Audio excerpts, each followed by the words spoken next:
점수 매기는데 이게 좀 여러분들 기대하고 계세요. 매주 매기다 보니까 이번 주도 문재인 정부의 이번 주 어땠는지 점수를 좀 시작을 해볼까. 지난주까지는 95점, 90점 상당히 고득점을 두 분 다 주셨는데 허성무 소장님. 예, 여전히 고득점인데요. 그렇죠. 근데 90점입니다. 90점? 지난주에 95점 주셨죠. 그렇습니다. 5점 떨어진 90점. 이준석 위원장. 저는 뭐 이번 주에는 저도 5점 깎겠습니다. 85점. 80점대로 드디어 네. 드디어 왜 85점입니까? 사실 뭐 인사가 진행되면서 사실 청와대가 이번에 첫째로는 전 인사 뭐 잘못됐다 이런 것보다도 예. 조금 늦어지고 있는 감이 든다라는 생각이 들어가지고 85점대로 하고 싶고 예. 당장 어제만 해도 이제 그 탁현민 씨 임명 관련해 가지고 논란이 한번 불거졌는데 아직까지 뭐 확정된 건 아니다라고 청와대가 수습 단계 나섰지만은 예. 뭐 이런 부분이 사실 이미 알고 있던 이력들이거든요, 이거는. 그러니까 과거에 여성 비하적인 어떤 책을 썼다 뭐 이런 거죠. 그렇죠. 지금 근데 논란이. 그 표현이라는 게 물론 밖에 있을 때와 안에 있을 때 뭐 행동이 똑같겠습니까만은 예. 그렇다 하더라도 문재인 정부가 기치를 내걸고 있는 어떤 양성평등의 가치라든지 예. 이런 것들을 회상할 수 있는 사안을 그러니까 이런 분들은 나중에 행정관 인사 같은 경우는 실무적으로 나중에 그냥 쓱 넣어도 되는 건데 다른 장관 인사나 비서관 인사 이런 것들이 늦어지고 있기 때문에 그렇죠. 이게 먼저 돋보이게 되는 거죠. 그런 것보다 탁현민 씨 넣는 게 더 급했냐라고 얘기한다면은 저는 이건 약간 성급한 판단이었다고 생각합니다. 그런 의미에서 뭔가 꼬이고 있는 인사 85점. 허성무 소장님. 왜 그 5점 깎아서 90점 주셨어요? 예, 저도 뭐 비슷한 이유인데 인사가 만사라는 말이 있지 않습니까? 그렇죠. 그래서 비교적 인사 부분에서도 뭐 휴먼 스토리가 있는 예. 굉장히 또 국민들이 신선하게 받아들인 좋은 분들 또 적재적소에 맞는 분들을 하긴 했는데 예. 그럼에도 불구하고 그분들 역시 완벽할 수는 없다. 그러니까 과거에 뭐 특히 7, 80년대 사회생활을 처음 시작한 사람들 예. 그때 우리 사회가 거의 5급수 사회 아니었습니까? 그러다 보니까 그 속에서 자기는 아무리 자기를 잘 지켜왔다 하더라도 1급수의 사람이 아니라 2급수 수준의 사람이 될 수밖에 없는 그런 현실이 반영된 건데 그럼에도 불구하고 완벽하다라고 말하기는 어려워서 조금 점수를 깎았습니다. 그렇게 되는 거군요. 아마 이 얘기가 오늘 장안가 하안가에도 나올 거예요. 인사 문제. 그래서 본론으로 들어가겠습니다. 하안가부터 보죠. 허성무 소장님 하안가. 예, 저는 홍준표 전 후보를 하안가로 잡았는데요. 장골손님 또 나오셨어요. 아니 대선도 끝났는데 또 소환하셨어요. 잠깐만 기다리세요. 이준석 위원장의 하안가. 저는 이게 어제 골랐는데 어쨌든 강경화 외교부 장관 후보자. 나오네요. 예. 바로 나오네요. 요 얘기부터 해보죠. 강경화 외교부 장관 후보자. 예. 제일 지금 곤란한 상황에 처한 게 강경화 후보자 맞죠?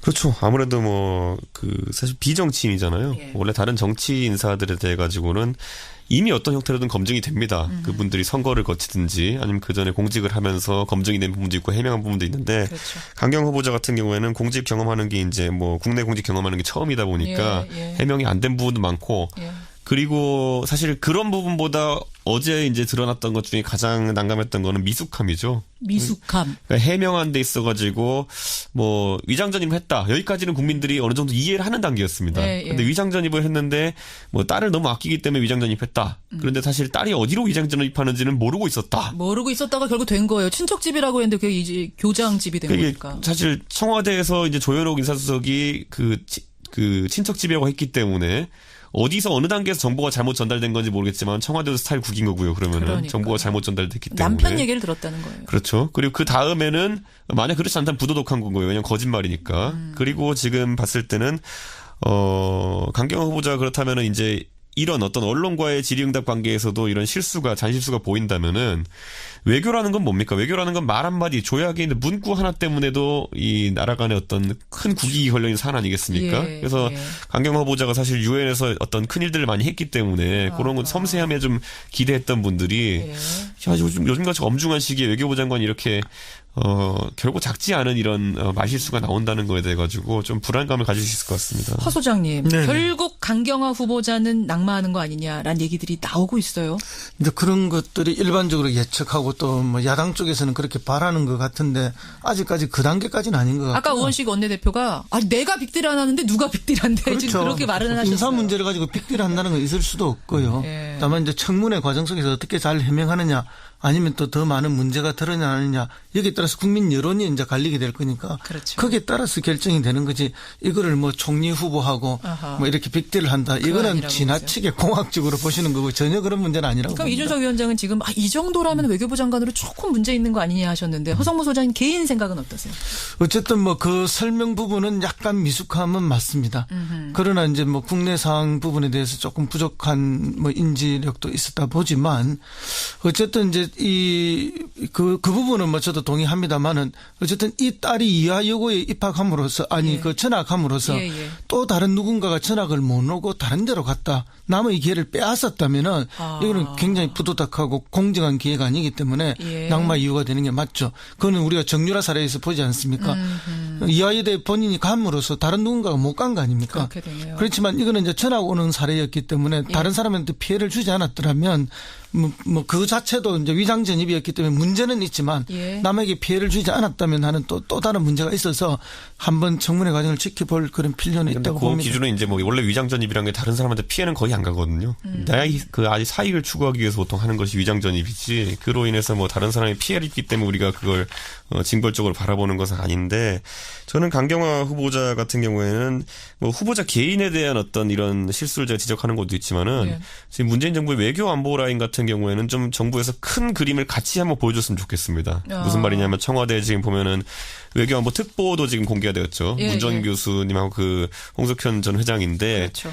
그쪽에서도 말 실수가 지금 조금 나오고 있습니다. 예를 들어 문정인 교수께서 뭐 물론 사적인 발언이었겠지만은 오이사 조치를 해제한다라는 성급한 발언 등으로 인해 가지고 지금 그렇다면은 이 외교부 장관 그리고 또 안에 외교안보 수석 특보 이런 분들 그리고 통일부 장관이 누가 되는지 이런 것들이 좀 밑그림이 같이 보여줘야 되는데 왜냐 이게 팀플레이를 해야 되는 거거든요. 외교부 장관은 지금 인권 전문가 출신이 왔기 때문에 뭐 그런 방향을 좀 건드린다고 하면은 나중에 또 통일부 장관으로는 대북 전문가가 올 수도 있는 것이고 이 그림이 같이 그려졌을 때 국민들이 저 정도면은 우리 외교팀 믿을 수 있다 이 그림이 나오는 건데 지금 떠 있는 그 소위 말하는 두 개의 그 인사 조치 갖고는 예를 들어 문정인 교수님이 최근 하신 발언과 최근에 강경화 후보자 한 발언만으로는 불안감을 느낄 수 있기 때문에 좀 정부에서 그거에 대해 신경 써야 될 것 같습니다. 한 팀이 보이게 하기 위해서 다른 통일부나 아니면은 그 외교부처들에 대한 인선도 국방부마저도 좀 빠르게 좀 인선은 했지만은 같이 좀 보여줘야 되는 게 아닌가 그런 생각이 듭니다. 그런데 뭐 상황적으로 그럴 수 없다는 건 잘 알면서 그걸 자꾸 요구하는구나. 왜냐하면 이 정부 출범이 정상적인 상황에서 뭐 인수위를 2달 하면서 나오는 정부가 아니지 않습니까? 그렇기 때문에 이제 그런 부분은 어제 대통령의 표현처럼 양해가 좀 필요한 부분이 있고요. 그다음에 이제 뭐 큰 그림은 이미 보여줬죠. 그다음에 외교를 좀 더 중시하겠다. 하는 거에 큰 그림은 이미 보여주고 이 얘기를 우리 계속할 수 없어서 제가 하나만 질문 드릴게요. 아까 우원식 원내대표는 빅딜은 없다고 했지만 딜이라는 표현이 뭐 그래서 그렇지 결국은 협상을 통해서 마무리를 큰 어떤 패키지식으로 짓지 않겠는가 어떻게 생각하세요? 협상, 논의, 협치. 협상이나 논의는 많이 있겠지만 그걸 누구의 희생과 이렇게 바꾸는 방식의 협상은 아닐 것이다. 아닐 것이다. 저는 뭐 그건 확실하게 생각합니다. 저는 뭐 이거 보통 예전 정부에서도요 인사할 때 보면은 지금까지는 이제 장관 후보자를 적극 방어하는 모양새를 취했지만은 국민 여론이 싹 돌아서는 순간 청와대가 알아서 김을 뺍니다. 가끔 후보자들이 자진 사퇴를 종용했을 때 안 한다. 나의 명예를 위해서 나는 청문회 끝까지 받겠다라고 하는 경우 있죠. 예를 들어 과거에 뭐 문창국 총리 후보라든지 이런 분들. 그렇죠. 그런데 그건 정권의 부담이 되기 때문에 아마 그런 형태로는 가지 않을 것을 보이고 어제 그 이제 모 일간지의 단독 보도 이후에 어쨌든 아니 위장 전입에 대해 가지고 국민들이 위장 전입 해본 분들이 좀 있어서 그런지 몰라도 이게 말이 안 된다는 걸 잘 알잖아요. 지금 보면은 누구 집에 들어간지 모르고 그냥 위장 전입했다는 게 그렇기 때문에 제 생각에는 요거는 아마 국민 정서상 좀 넘지 못할 지점도 올 것 같긴 합니다. 그렇게 보세요. 근데 또 청취자 정혜열님은 아니 근데 이게 지금 자유한국당이 이런 주장한다는 게 좀 그렇다. 자유한국당의 과거를 돌아봐라. 아니 이 최초의 문제 제기는 언론이에요. 그러니까 이 언론을 보고 여론이 반응하는 거지 자유한국당이 지금 무슨 뭐 팥을 매줄 쓴다고 해가지고 그걸 믿겠습니까 지금 국민들이. 아니 근데 이제 문제 제기는 누구나 할 수 있다고 봅니다. 뭐 누가 자기 있고 없고 이런 문제가 아니고. 근데 그 문제 제기가 정당하냐 안 하느냐 그 문제죠. 그렇죠. 그래서 이제 물론 뭐 자유한국당은 원죄가 있고 업보가 있기 때문에 그런 비판을 충분히 받을 수는 있습니다만은 문제 제기 자체를 우리가 원천적으로 막는 것은 조금 과하다. 국민들은 그러니까 조금 더 냉철하게 보셔야 된다는 얘기예요. 그렇죠. 예, 알겠습니다. 강경화 후보자 하한가 주셨고 아까 홍준표 전 후보를 하한가 주신 허성무 소장님. 왜 소환하신 거예요? 대선 예, 끝났는데. 홍준표 후보가 이제 대선 끝나고 뭐 한두 달 이랬는데 지금 한 달도 안 돼서 귀국하신다는 거 아닙니까? 그렇죠. 그 뭐 쉬러 가시는데 쉬러 가면 그냥 쉬는 게 아니라 어떤 반성과 성찰이 있어야 되는데 이분은 몸은 미국에 가 있었는데 마음은 이미 여의도에 와 있었죠. 왜 갔어요? 그러니까 뭐 SNS 정치. 사실은 마음은 가지도 안 하고 그냥 계속 한국에 있었죠. 그렇기 때문에 이제 그런 면에서 보면은 대선에 패배한 사람으로서의 그런 적절한 모습이 아니다 하는 한 측면에서 또 한가고 또 다른 측면에서 보면은 신보수주의를 표방을 했어요. 그런데 신보수주의가 뭔지를 한 번도 제시하는 적이 없어요. 뭔가 오로지 그 지금 지난 한 달 동안 뭐 SNS를 통해서 이야기하는 것은 뭐 선거 때도 그랬지만 박근혜 대통령을 비판도 했다가 또 전략적으로 필요하면 땡기기도 했다가 또 친박도 선거 때는 그 면죄부를 줬다가 또 지금은 당권 투쟁의 경쟁자가 되니까 비판해버리고 그러면서 또 뭐 좌파의 잔치라고 비판하면서 자기는 아주 극우적인 모습을 보이면서 갈라치기를 하고 그러니까 도대체 자신의 정확한 정체성이 뭔지는 보여주지를 않고 오로지 자기하고 정치적으로 적이 되는 순간순간에 마구 공격만 해야 되는 이제 전형적인 독구다이의 모습을 보여주고 있어서 신보수주의의 3대 이론이 명확하지 않나요? 보면 뭐요? 네? 보면은 그 세탁기 네. 그리고 그때 뭐 그 저거 했지 않았습니까? 강성 귀족 노조 타파 전교조 타파 그러니까 그 이야기는 결국 뭔가 하면은 이렇게 나는 남자 박근혜다라는 걸 고백하고 있는 거예요. 좀 더 요란할 뿐이지. 남자 박근혜다. 나만 옳다. 내가 국가다, 짐이 국가다 하는 루이 14세 이야기와 비슷한 거죠. 나만이 선이다. 나머지 모두는 뭐 내 필요에서 다 악이고 아와 비아의 투쟁으로 만들어가면서 비아는 다 악을 만들어버리는 이런 전형적인 모습을 보여주고 있어서 하한가로 더군다나 이번 주에 들어오신다는 거 아닙니까? 이번 주입니다. 이번 주. 이준석 위원장이 하실 말씀 많을 것 같은 게 바른정당은 위성정당이다 이 얘기를 또 홍준표 전 후보가 했잖아요. 그러니까 위성이면 행성 주변을 돌고 있는 건데 그 행성이 뭐라는 얘기인지 잘 모르겠는 게 지금 이게 바른정당하고 지금 자유한국당 같은 경우에는 지지율이 거의 동일합니다.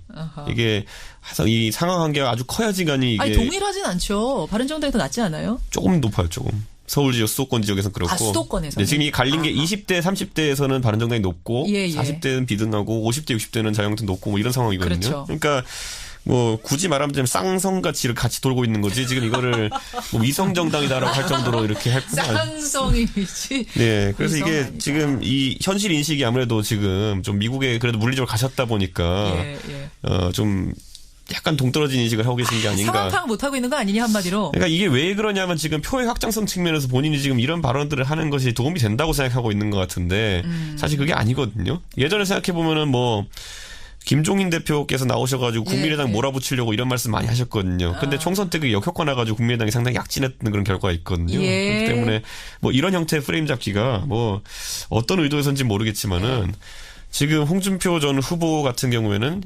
신보수 이거 공부하시는 애들 시간 좀 써야 되지 않을까 생각이 됩니다. 하여튼 위성 아니다. 우리는 쌍성이다. 요거 중요합니다. 곧 저희가 행성이 될 겁니다. 거기까지. 원 숫자로 봐서 가능할까요? 아직까지. 바른정당 홍보를 톡톡히 하고 간 이준석 위원장 상한가 가겠습니다. 상한가. 허성무 소장님. 예, 저는 그 전병헌 정무수석을 이번 주에 상한가로 잡았습니다. 전병헌 수석 잠깐 계세요. 이준석 위원장 상한가? 저는 트럼프를 꼽았습니다. 트럼프 대통령? 전 두 분 다 약간 갸우뚱하게 만드는 상한가인데 먼저 허 소장님. 네네. 지금 인사 문제 꼬이면서 각 정당들 사이에서 골머리 앓고 있는 게 전병헌 수석 아니에요? 그렇습니다. 근데 인사 문제는 전병헌 수석이 만들어내는 게 아니지 않습니까? 왜냐하면 그는 인사 수석도 있고 또 검증하는 민정 수석도 있고 그 업무는 원래 자기 업무가 아니에요.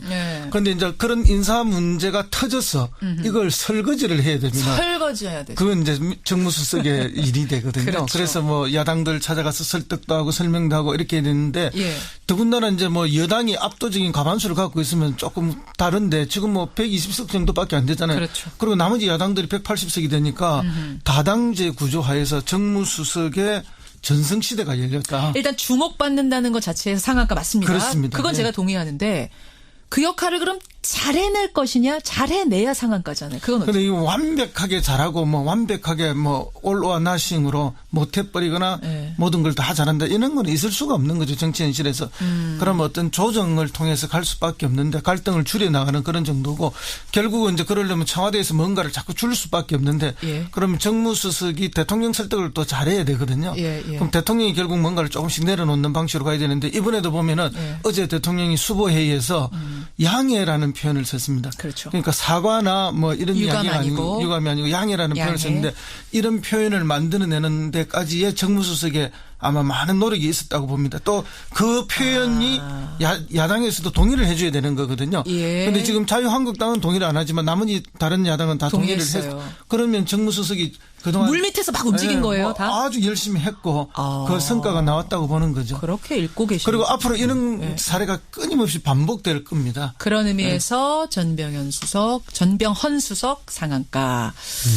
이준석 위원장, 예. 요거에 대해서 하실 말씀 있을 텐데 일단은 예. 상한가부터 우리 확인하고 예, 가죠. 예. 도널드 트럼프 미국 대통령을 상한가 주셨어요. 예, 아니, 저는 이거 갑자기 고른 게요. 어제 제가 저희 동네에 택시를 탔는데 예. 그 택시 기사분이 이준석 씨 작전 계획 501호 알아요? 뭐 이러는 거예요. 작게. 예, 작게 501호. 그게 뭐지 하고 저도 5027은 알아도 501호는 뭐지 하고 찾아보니까 뭐예요? 이게 선제 타격 그 시나리오더라고요. 근데 이런 것들에 대해서 이야기를 하시는 게 뭐 일반 대중에게도 그런 분위기가 지금 전파되고 있다는 게 사실 트럼프 행정부가 최근에 항공모함을 한 대 더 파견하기로 했다는 거. 맞아요. 그리고 문재인 정부 아까 제가 말씀드린 것처럼 외교안보팀이 아직 완성되지 않았다는 것.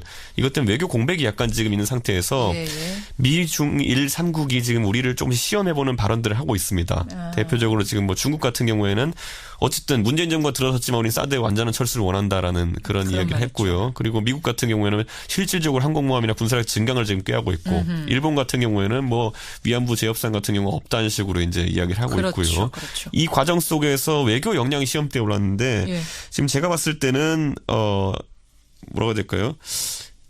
문재인 정부가 그래도 많은 부담을 안고 갑니다. 예를 들어 이런 거죠. 문재인 정부가 처음에 공약한 사항은 뭡니까? 대북 유화책을 좀 쓰겠다는 거 아니겠습니까? 그런데 같은 유화책이라고 해도 박근혜 정부가 쓰면 전향적 조치가 되는 거고 예.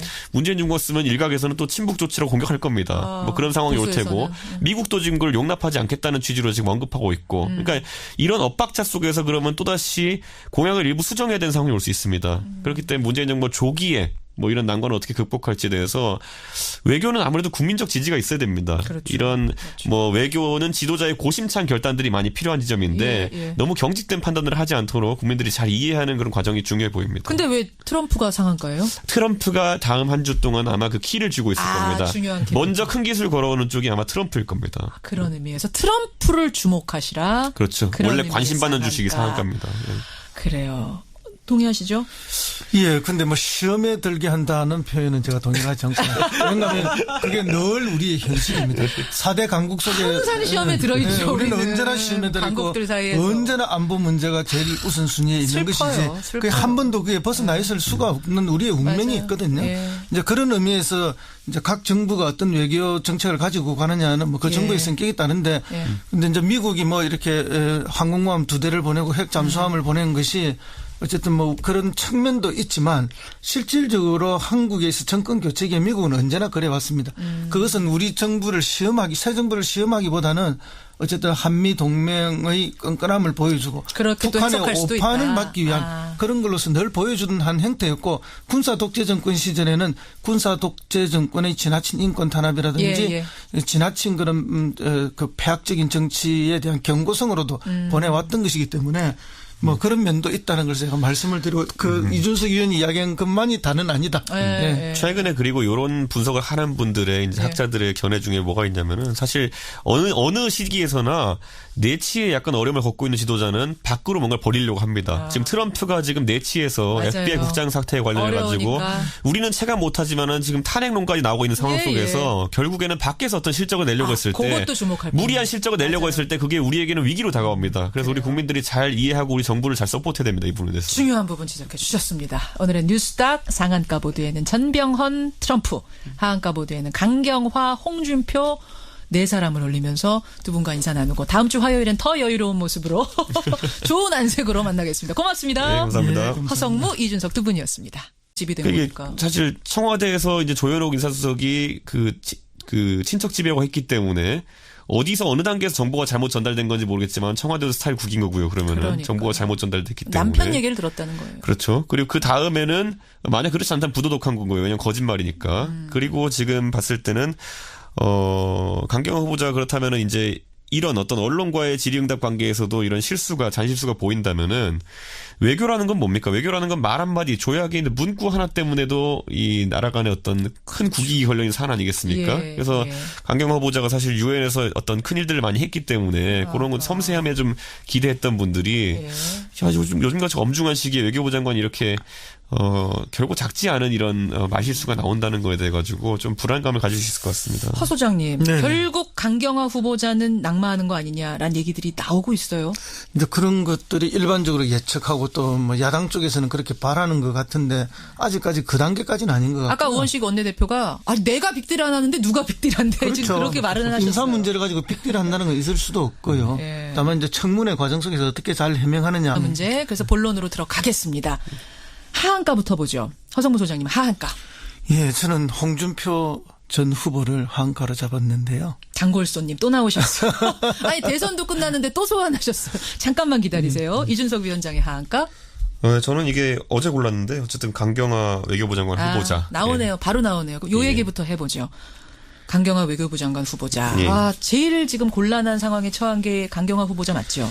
그렇죠. 아무래도 사실 비정치인이잖아요. 예. 원래 다른 정치 인사들에 대해 가지고는 이미 어떤 형태로든 검증이 됩니다. 그분들이 선거를 거치든지 아니면 그 전에 공직을 하면서 검증이 된 부분도 있고 해명한 부분도 있는데 그렇죠. 강경화 후보자 같은 경우에는 공직 경험하는 게 이제 국내 공직 경험하는 게 처음이다 보니까 예. 해명이 안 된 부분도 많고 예.